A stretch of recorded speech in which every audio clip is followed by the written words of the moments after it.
Em nome do Pai, e do Filho, e do Espírito Santo. Amém. Vinde, Espírito Santo, enchei os corações dos vossos fiéis, e acendei neles o fogo do vosso amor. Enviai o vosso Espírito, e tudo será criado, e renovareis a face da terra.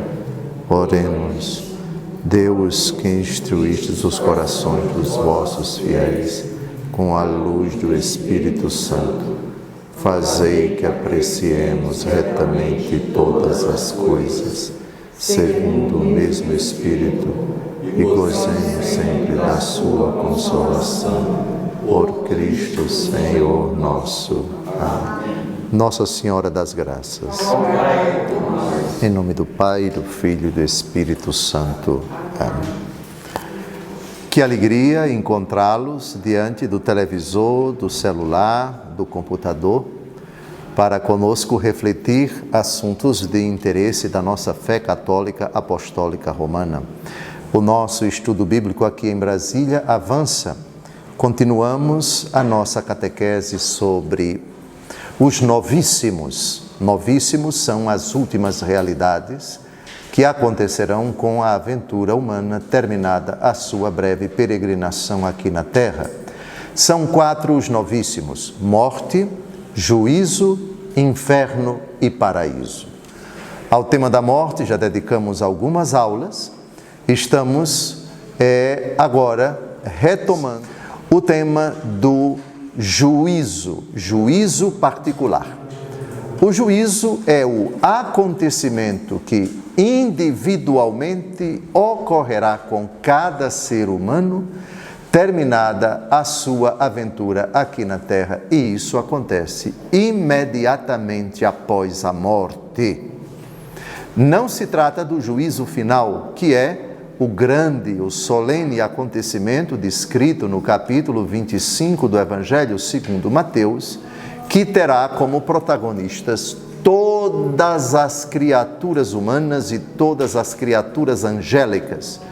Os homens serão divididos em 2 blocos, os eleitos colocados à direita do Filho do Homem e os condenados colocados à sua esquerda. Mas trataremos desse episódio no momento oportuno, porque primeiro, cronologicamente, convém falar do juízo particular. Parece-me que na aula passada nós vimos aspectos, não esgotamos, não exploramos, do juízo final, e vimos que as expressões tive fome e me deste de comer, tive sede e me deste de beber, estive nu e me vestistes ou não me vestistes, preso e me visitaste ou não me visitaste, enfermo, peregrino, etc., que essas expressões devem ser interpretadas no sentido bem amplo. Não foi esse o assunto?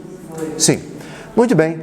Então, agora nós vamos retomar aspectos do juízo particular. E para começar, é preciso, como toda aula para ser boa, é preciso complicar. Uma aula boa tem que apresentar complicação no começo, senão ela não presta. Vamos então complicar com as palavras de Jesus em João capítulo 3, versículos de 16 a 19. É o diálogo de Jesus com Nicodemos, João capítulo 3, versículos de 16 a 19.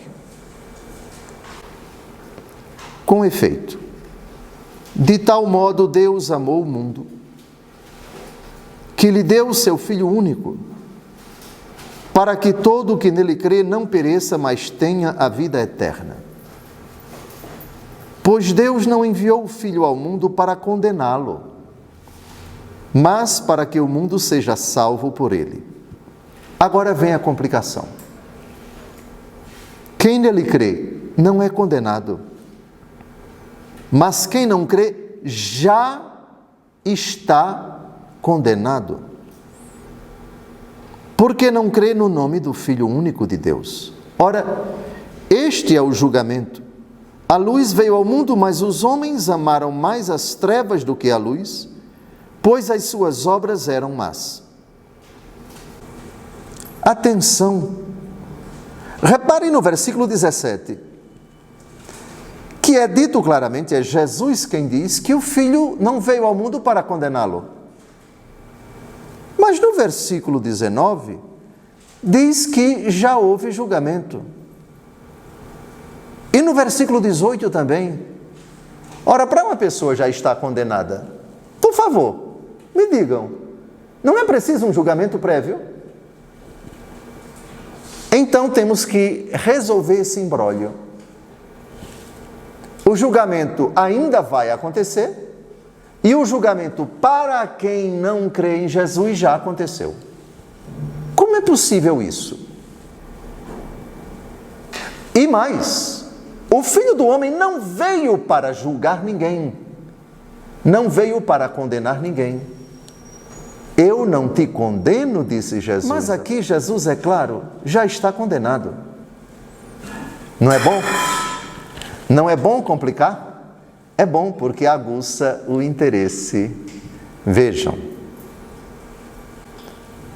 O julgamento pós-morte, aquele de que trata Hebreus capítulo 9, versículo 27, está escrito que o homem morra uma só vez, depois do que segue-se o juízo.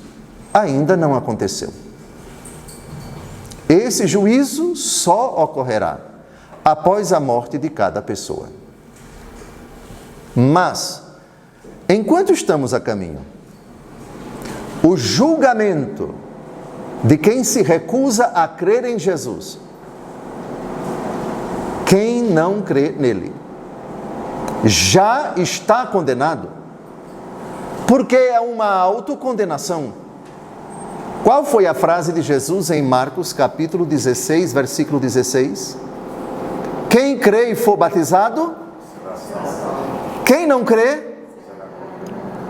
No momento em que eu me recuso a aceitar Jesus, sabendo que Ele é Deus, sabendo que Ele é o Senhor, ora, o que é que eu tenho?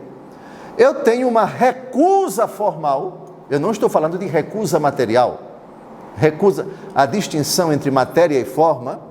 Eu posso recusar uma coisa, uma realidade, sem saber o que ela é. Está claro? Então, uma pessoa pode me entregar um envelope ou então uma caixa fechada. Eu não sei quem é a pessoa, não sei qual é a procedência dela. Ela não me disse o que está dentro da caixa e me dá a caixa. Eu, prudentemente, digo, não quero. Neguei, não neguei? Neguei materialmente, neguei a matéria que eu vi, mas cujo conteúdo eu não acessei. Está claro? Isso se chama negação material.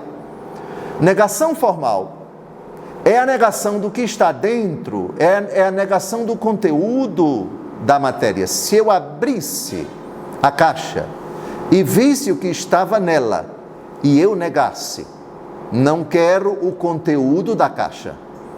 Então temos não apenas a negação da matéria dentro da qual está o conteúdo, mais ou menos essa comparação é para nós entendermos que há uma diferença entre negar aquilo que aparentemente eu julgo que é alguma coisa e negar de fato aquilo que eu conheço verdadeiramente porque tive acesso, porque tive informações precisas sobre aquilo. Voltemos agora ao exemplo da caixa.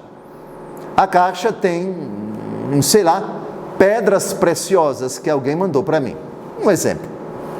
Eu não vi, nem sabia o que estava dentro da caixa, porque se soubesse a origem, a procedência, quem foi que mandou, o presente e tal, eu aceitaria. E se eu não aceitasse, seria uma negação formal a pessoas que não sabem ao certo quem é Jesus. Há pessoas que têm uma ideia distorcida de Jesus, também da igreja, da mensagem.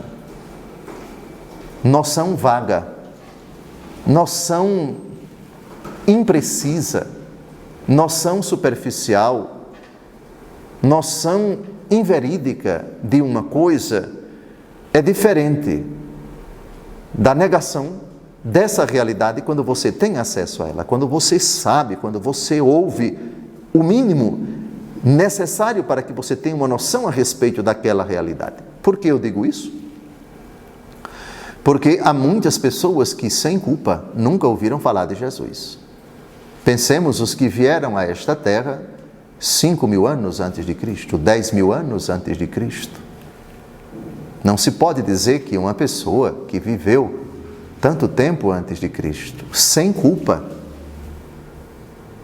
que ela negou o nosso Senhor Jesus Cristo e que para ela se aplica, quem não crê já está condenado. Esse princípio de nosso Senhor Jesus Cristo, quem não crê já está condenado, aplica-se sem dúvida alguma àquele que teve a oportunidade de crer, aquele que teve acesso às premissas do ato de fé. Chegaram até ele, ou ele podia ter acesso a tais premissas, mas por preguiça, por desleixo, não teve acesso. É o princípio de uma pessoa que estudou direito, por exemplo, 4 anos, no mínimo, numa universidade. E no final do curso, ela não sabe escrever língua portuguesa, ou não sabe fazer um libelo, ou não sabe fazer uma mínima peça processual. Não se pode dizer que essa pessoa é inocente, portanto, ignorante e sem culpa. Não. Já outra situação em que a pessoa não tinha a obrigação de saber, porque não era a área dela, e também porque ela não tinha acesso a tais informações. Obviamente que tal pessoa deve ser, no caso do conhecimento de Cristo, na adesão a Cristo, na fé em Cristo, ela há de ser julgada dentro desse contexto. Está claro? Essas ponderações precisam ser feitas. Para aqueles que viveram antes de Cristo e sem culpa nunca ouviram falar dele, e após Cristo, cada caso é um caso. Cada caso precisa ser analisado no seu contexto. Ficou claro isso? Pois bem, então, quem nele crê não é condenado. Isto é, juízo de condenação, mas enquanto ele está a caminho, enquanto perseverar na fé que ele professa, porque estando a caminho ele pode negar a fé que ele professou. Quem se envergonhar de mim diante dos homens, eu me envergonharei dele diante do meu Pai que está nos céus. Portanto, o princípio do apóstolo Paulo, quem está em pé, tome cuidado para não cair, se aplica a quem crê, porque pode se apostatar, negar toda a fé. Certo? Quem nele crê não está condenado. Certo? Mas você está a caminho, persevere na fé. Não se envergonhe dela, não abdique da fé. Não rejeite a fé, não negue a fé. Porque em acontecendo isso, quem não crê já está condenado. Portanto, o verbo crer no presente do indicativo implica uma situação pontual, mas lembre-se, é pontual, mas estamos a caminho. Quem não crê pode crer. Jesus, lembra-te de mim quando estiveres no teu reino. Aquele não cria, passou a crer. E no momento em que creu, hoje estarás comigo no paraíso. Já o contrário, esse sempre acreditou, mas no derradeiro instante da sua vida, negou a fé que sempre professou. Quem não crê, será condenado. Portanto, não condenado e já condenado é uma condição de presente para quem aqui e agora crê ou não crê. Enquanto você crê em Cristo, você não é condenado. Mas no momento em que você não crê em Cristo, você já está condenado. Mas não se trata do juízo particular que vai acontecer como ratificação do fim da sua vida. Mas já no momento presente você se coloca na condição de um julgado que já está condenado porque você se envergonhou, porque você negou a fé em Cristo. Ficou claro aqui a questão do presente e da eternidade? Terminamos o primeiro bloco. Não saia daí. No segundo, vamos continuar. Acredito que esse imbróglio já foi resolvido. Mas se não foi, vamos ainda dar uns apertos para ficar mais claro, mais mastigadinho, para que ninguém nutra nenhuma dúvida do que Nosso Senhor disse. Aqui foi Nosso Senhor. Até mais.